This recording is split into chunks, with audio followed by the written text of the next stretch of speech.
Você provavelmente tem algum problema relacionado aos seus estudos. Se sim, fica até o fim do vídeo que eu vou te ensinar algumas estratégias para melhorar teu desempenho. A maioria das pessoas tem problemas quando o tema é estudar, principalmente quando o tema é estudar de forma eficiente. Eu não estou falando apenas de decorar resumos ou palavras-chave, eu estou falando de aplicar o conhecimento que tu aprendeu, aplicar de forma eficiente. Eu confesso que no começo eu tinha problemas sim quando o tema era estudar.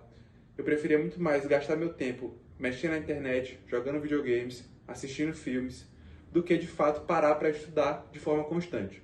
Contudo, até que teve um dia que eu tive um start mental e comecei a querer mudar de vida. Comecei a criar esse hábito de estudar para atingir meus objetivos e ter uma vida melhor.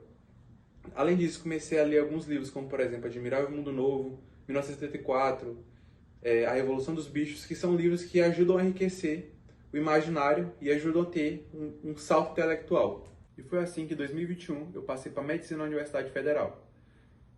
É importante você entender também que o hábito de estudar não necessita apenas de você ter uma disciplina. É muito importante você ter uma constância e ter uma motivação. Essa motivação só vai surgir quando você definir de fato um objetivo para a sua vida e metas bem claras.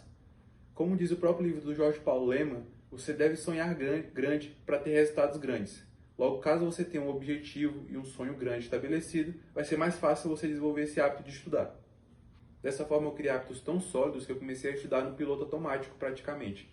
Eu estudava por horas, sem nenhuma dificuldade, e eu percebi que quando eu ficava sem estudar, eu começava a me sentir mal. Eu começava a sentir falta daquela produtividade que eu tinha quando ficava estudando. E é importante você entender também que para você criar um hábito como esse, você deve repetir com certa frequência por um período determinado de tempo. Segundo a revista European Journal of Social Physiology, para você desenvolver um hábito de fato, você tem que repetir essa mesma ação por cerca de 66 dias. Ou seja, em média, em torno de 2 meses, você deve fazer alguma atividade, que no caso seria estudar, de forma constante e com frequência, para daí sim você ter um hábito e você conseguir ter essa produtividade que eu acabei atingindo. Além disso, é importante você criar um ambiente de urgência. E eu não falo de um ambiente de urgência de forma exagerada, mas de forma moderada. Porque quando você cria um ambiente e um senso de urgência, mais você vai pensar na sua atividade, mais esforço vai colocar e mais rapidamente você vai tender a terminar. Logo, você deve criar esse senso, deve estabelecer metas e prazos para que assim facilite seu desenvolvimento nos estudos. Agora que eu já te expliquei essa etapa inicial, eu vou falar algumas técnicas de estudo que podem te ajudar nesse teu processo. A primeira técnica de estudos que eu vou te explicar vai ser a técnica Feynman, na qual você basicamente pega um conceito complexo e consegue simplificar ele ao máximo, ao ponto de que uma criança consegue entender. No caso, ela é uma técnica que você divide em 4 etapas. A primeira etapa é a parte de aprendizado teórico. É a parte que você vai pegar o conteúdo, vai começar a ler livros, assistir vídeos no YouTube, assistir palestras, qualquer conteúdo teórico que te forneça embasamento para poder, de fato, ter um leve domínio sobre o assunto. É importante você entender que você não precisa necessariamente ter um domínio aprofundado. Basta você ter um domínio superficial, já é importante para você ultrapassar para a segunda etapa. A segunda etapa você vai basicamente criar uma criança imaginária, uma criança, por exemplo, de 12 anos, na qual você vai começar a tentar explicar para ela os conceitos que você aprendeu na etapa anterior. É importante você entender que como você está explicando para uma criança, por exemplo, você não vai poder utilizar jargões, termos complexos. É interessante você desmembrar os conteúdos que você aprendeu de tal forma que fique uma maneira simples para essa criança ser capaz de entender. Por fim, você vai começar a revisar lacunas, que seria a terceira etapa. Revisando as lacunas, você vai ver em qual momento da explicação, por exemplo, você viu que está começando a utilizar termos complexos, que está fugindo da ideia. Porque é nesse momento que você vai ver que aquela parte do conteúdo você não dominou o suficiente. A partir daí, você vai voltar para a etapa inicial, vai começar a estudar e tentar simplificar o máximo possível as etapas que você não conseguiu anteriormente. E por fim, tu vai tentar revisar toda a tua explicação e simplificar mais ainda.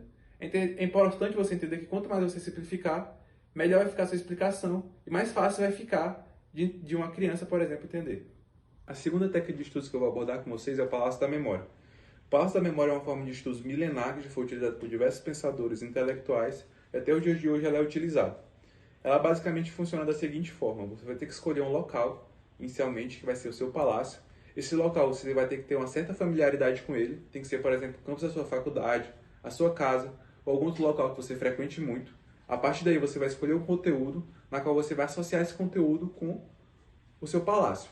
Cada cômodo do seu palácio vai ser chamado de estação. E a partir daí você vai pegar os conceitos do conteúdo e acabar colocando cada conceito em determinada estação. É interessante que você associe esses conteúdos de forma que fique algo lúdico. Como, por exemplo, se for algum conteúdo jurídico, você deve colocar um martelo. Se for algum conteúdo relacionado à medicina, da cardiologia, você deve colocar um coração ou algum remédio. É interessante você fazer essas associações.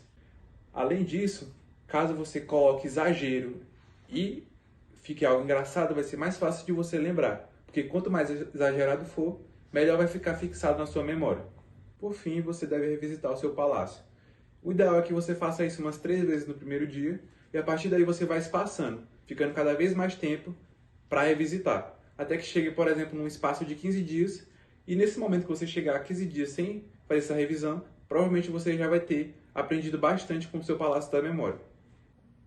A terceira técnica que eu vou abordar aqui com vocês não é necessariamente uma técnica, é uma forma de estudar, que é estudar em grupo. Quando você estuda em grupo, você consegue, além de ficar mais tempo estudando, você consegue focar mais ao ver outras pessoas estudando também. Além disso, é importante você entender que quando você está estudando em grupo, você consegue, por exemplo, explicar um conteúdo para alguma pessoa e quando a gente explica os conteúdos, a gente consegue absorver mais do que quando a gente está escrevendo ou lendo. Além disso, quando você está com outras pessoas, você acaba escutando outras explicações e outras dúvidas. Isso é importante para abrir tua mente e fazer tu ter outros vieses e outros pontos de vista acerca do conteúdo. Só que você tem que ter cuidado quando está montando um grupo de estudos, por quê? Porque essas pessoas têm que ter o mesmo objetivo que você, ou seja, elas têm que querer estudar de fato. Não precisa ser necessariamente o mesmo conteúdo, mas vocês têm que querer estudar de forma igual e apoiar um ao outro. E você tem que ter cuidado com a quantidade de pessoas. Se for um grupo muito grande, pode acabar havendo muitas conversas paralelas, muita molecagem que é até mesmo desnecessária para o momento. Vocês têm que acabar focando. Então é importante você ter um grupo limitado e organizado. Por fim, a última técnica de estudos que eu vou abordar com vocês é o estudativo. O estudativo ele vai muito além de você apenas ler e verbalizar os conteúdos. Não se abstém apenas a você escrever, mas sim você vai poder utilizar post-its, bloco de notas. Você também pode acabar desenhando em conteúdos como, por exemplo, anatomia, porque a anatomia, quando você desenha, fica mais fácil visualizar e aprender. Também você pode fazer mapas mentais, que é uma forma muito boa de sintetizar os grandes conteúdos. Eu, particularmente, gosto muito de utilizar flashcards. E para utilizar flashcards, normalmente eu utilizo o aplicativo Brainscape. Mas também tem alguns outros aplicativos, como, por exemplo, o Anki, que são muito bons. O importante é você encontrar uma forma que se sinta confortável e te ajude a melhorar nos seus estudos. Mas me fala aí, tu vai utilizar alguma dessas técnicas que eu abordei no vídeo? Se sim, deixa aí nos comentários como está sendo sua evolução com ela e qual foi a tua experiência. Ademais, espero que você se inscreva no canal para continuar apoiando a gente, ative o sininho, curta e compartilha. E até mais!